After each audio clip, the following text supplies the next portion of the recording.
FIFA has banned Russia from the World Cup, according to the New York Times, because several different teams were refusing to play against Russia.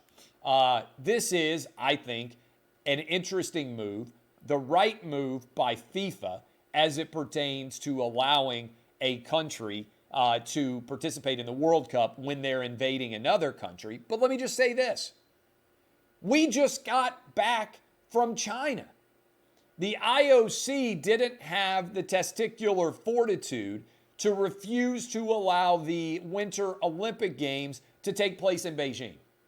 If I look at the FIFA response, my question is, why is FIFA willing to do this when all of the IOC was not willing to do this to China?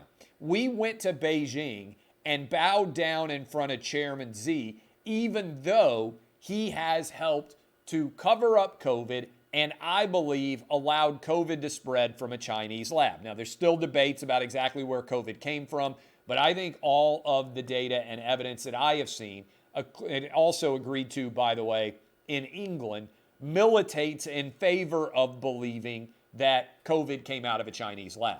We won't know maybe forever for certain because China covered up everything relating to COVID and lied to the world about its origination so that we can't even have a reliable investigation now.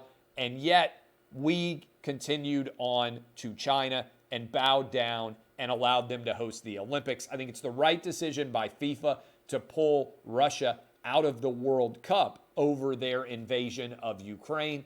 But I believe the IOC failed. We didn't set the same precedent as it pertains to the Olympics. We got that all wrong.